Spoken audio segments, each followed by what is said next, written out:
welcome. My name's Rose Smith from AbsoluteSoulSecrets.com. Thanks so much for joining me today. I'm here with the Pisces October horoscope. Well, what a big month we've got coming up. We have Mercury going direct on the 2nd or the 3rd of the month, depending where you are. And we also have Saturn and Pluto going direct this month as well. So with those direct planets, that'll give us all a bit of a push forward. We do have a solar eclipse in Scorpio on the 25th, which will be very intense for a lot of people. And for you, dear Pisces, it's in your house of growth and expanding horizons. So you might find your spirituality growing, or perhaps your general outlook on life, like you want to expand your life or broaden your horizons. And you might do that through travel, or perhaps study, philosophy, and as I said before, spirituality. If you're new, please subscribe. And sorry, I've just got a crook throat at the moment. Please subscribe, and don't forget to hit that notification bell. Okay, so let's go to the board now and have a look at these cards, and we'll see what they've got to say. All right, this is your horoscope that we'll come to in a moment. However, regarding the cards, the first card is the first half of the month, if you like, and I'm closing my eyes now. It's like there's little sort of invisible waves coming through spirit. I can see these little sort of invisible waves coming into people, and so I feel it's just a spiritual energy, that it's like a general spiritual energy that sensitive people will pick up. And it's probably about somehow getting your life in balance so that you're more focused on the spiritual. I also see a diamond, like a diamond ring. This means clarity of thought, and often that comes after being through, a difficult stage where there's been a lot of heat and pressure. Let's have a look now and see what card comes up. I've just got Leopard in the background if you hear him yowling. I think he wants his breakfast. Let's go with that one there. It's the Ace of Pentacles. This is new beginnings around your money, or perhaps your possessions, but probably money. Pentacles, very earthly type of suite. You'll see here the tree arbor, the arbor of trees. It's like you walk through that, and it's like an initiation process or some sort of portal that you walk through. There might be confusion beforehand. You walk through that and then you become clear. So something will happen that will put you through a process, a spiritual process, to clarify your thoughts about your money. But there's new beginnings here. Sometimes this card can indicate, other new beginnings, not only money, but also anything to do with your possessions. Maybe even your home, or just your wealth and your prosperity in general, really. Okay, so that's the first card. Now, the second card of the month, I'll close my eyes. What do I see? Oh, right. It's like I'm in heaven, actually. All these white clouds. It's like I've gone up a level. There's stairs around here to the right. So even though it's a very spiritual time, there's still room for logical, analytical, masculine type thinking, okay? And you need to use that logic in order to ascend even further in consciousness. Let's have a look and see what card comes out. It's the Seven of Cups. Okay, this is about you standing your ground. It could happen in any number of areas of your life, but you might just find that, people might sort of push your buttons a bit this month. That's okay, because you can stand your ground and be very firm and learn this new word called no. But this is also about the attainment of knowledge. And even, we initially interpret that as standing your ground and saying no. It can also be reaching out and rising above the normal earthly concerns. It involves your emotions, and sometimes there's a little bit of a sacrifice that you make, and just watch you don't go too far with that and don't sacrifice too much. All right, I'm going to put that one there, and I'm going to put this one here, because they may well come up during the horoscope. I'll put that all there like that, and make this a bit bigger so you can see. Okay, and firstly, what I want to talk about is this obvious big red box, which is just here for a few hours on either the 30th of September if you're in Australia and New Zealand, or the 1st of October if you're in the rest of the world. And it's called a Grand Cross, and it's particularly strong and impactful. And there's 4 squares here that make up this configuration. And Neptune here, still in your sign, so it's about your spirituality and how you present your spirituality to the world. We also have here Mars at home, and there could be some sort of arguments or impatience at home. Just be cautious of that with family members, but you might also be doing a lot of activity around your home, and maybe you have to call in other people to help you with that activity. We have Mercury here in your 7th house of committed relationships, lots of communications with that, and then the moon that I was talking about here in Sagittarius, in your 10th house of career and general life direction. So it's only a few hours, but the energies of all these planets combine and makes everything sort of much more stronger and vivid. So there could be any number of scenarios that could happen, but I would say to you, be cautious on these 2 days, that you don't push yourself too much. It's not a good time to pen in important things that you have to do. If you've got a meeting with a new client or something like that, I'd be probably putting it off, but it's your life, do what you will. And we have Mercury, Saturn and Pluto all going direct, and Mercury is on the 2nd or the 3rd, and it's here. It'll be moving into your 8th house of intimacy and shared resources later in the month, which I'll talk about that. That's on the 10th actually that happens.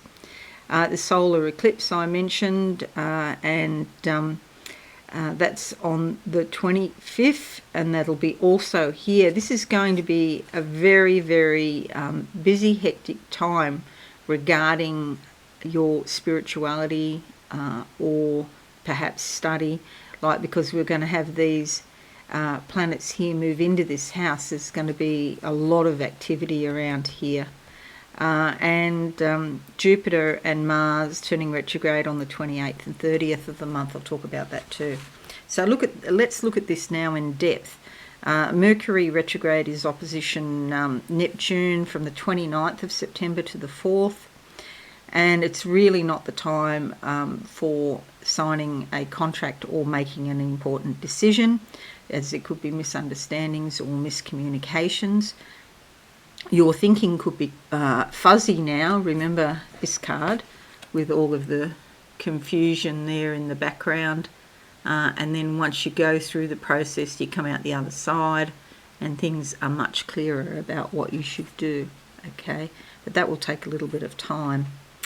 Then 3rd of October to the 7th, when Mercury is turning direct, then squares the moon, which still brings up things from your subconscious, and interactions with other people may not be very objective, so do be cautious there as well. You might speak up though about any grievances that you have, and there could be a lot of memories coming back from the past as well. The 5th to the 8th sees Mercury trining Pluto, adding a lot of depth and a penetrating quality to your conversations, so that you can get right down to the core of the matter. And you might also hear secrets, or people tell you very intimate details during this time as well. But a lot comes up, a lot of insight and awareness and ideas about your own inner depths. The 8th to the 18th, Mars squares your ruler Neptune. Okay, again, this could be very confusing and like walking through, I don't know if you've ever had those dreams or those flashes, like walking through a fog and there's mist everywhere and you can't really see or determine what your direction is. It's a bit like that, like the fog or the clouds in the background here. So yeah, be gentle with yourself. Don't allow Mars to sort of push you around, and sometimes Mars is encouraging you to move forward too quickly. So go slow and, go at your own rate and, don't be pushed. The 9th sees the Hunter's Moon in Aries here, shaking up your financial zone, and it could be all manner of energies coming in. So it is quite a focus on your money and also the money or the resources you share with other people this month, and you've got Chiron there as well to add to the mix. So it could be some sort of wounding around your finances in the past, and now there's a bit of a shake-up so that there can be like a release of energy. Just watch you don't overspend. You watch how you spend your money, basically. There could be some sort of, had a flash when I was taking notes, something about the fridge. You might need to replace some home appliances that break, perhaps something like a fridge. That came to me. That's for a specific person. That's obviously not for everybody. And in Aries, your reactions could be quite bold or impulsive. The 10th sees Mercury entering Libra here in your 8th house, which basically means that there'll probably be a lot of discussions about money or energy, about maybe real estate. Maybe, you want to take a loan or something with the bank, because the 8th house is about things that you share together, and when you take a loan, of course, you're sharing it with the bank, the house, or whatever it is. It could be the communications are likely to be positive, however, because Libra likes everything smooth and nice, and there could also be some sort of things come up about your intimate life and about a deeper love or a closer connection with someone special. The 11th to the 22nd sees Mars squaring Mercury. Watch for irritability and frustration. And, it could be that there's some verbal battles. Sometimes things come into our head and straight out our mouths. So you have to be a little bit cautious about that. It's probably not a good idea, especially during this time, to say everything that you're thinking. Maybe, run it past your human heart first, because the frustration will come out in your voice and it could actually make things worse. Try and slow down, take a deep breath, because Mars squaring Mercury can cause headaches, in my opinion. Literally, like physical headaches. If you suffer from migraines, be especially careful. The 17th of October to the 11th of November, Mars opposition Moon. Again, more of the same. You're feeling more competitive, friction, frustration. And your spouse or important partner, children or parents might really be pushing all your buttons at the moment. 23rd sees Venus entering your 9th house here, smoothing things over, making a lovely, beautiful energy as far as study, travel, or in your spiritual life. And things are likely to be more smooth and free flowing. The 25th sees the new moon in Scorpio, also here. The new moon here, bringing a new beginning around these issues of study and spirituality, or travel perhaps. And on the 28th, we see Jupiter retrograding Pisces, and normally, so it's going back into your sign, and normally when you think of a retrograding planet, you think of things slowing down and stuff like that. But Jupiter's a bit of an exception because it's so exuberant and over the top that when it goes retrograde, it just sort of makes things more normal. And so we might find your belief systems undergoing some sort of change, but they're more realistic, or you're more down to earth or more settled. It's also to do with your identity and how you approach the world. Okay, so I see Jupiter retrograde not as a negative at all, actually. 29th sees Mercury entering Scorpio up here, so Mercury's having quite a busy time jumping across 3 houses this month, and this brings lots of new ideas and communications when it joins this party up here regarding travel and study. And you've also got the North Node down here in your 3rd house and Uranus, so you really could be considering taking a new course, or some sort of study, whether it be formalised or not. You might even just study off your own bat. That's up to you to decide what you want to do. The 30th of October sees Mars also retrograding here in your 4th house. Now this one can be difficult with home and family.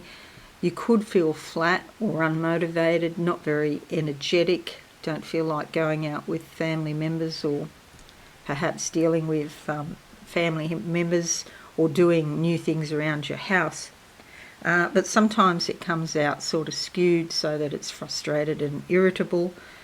So do watch for unnecessary arguments with family. Take a deep breath and slow down. Try to make sure your mouth is in gear and ready to go, when your brain is thinking, and that you've considered things before you actually speak.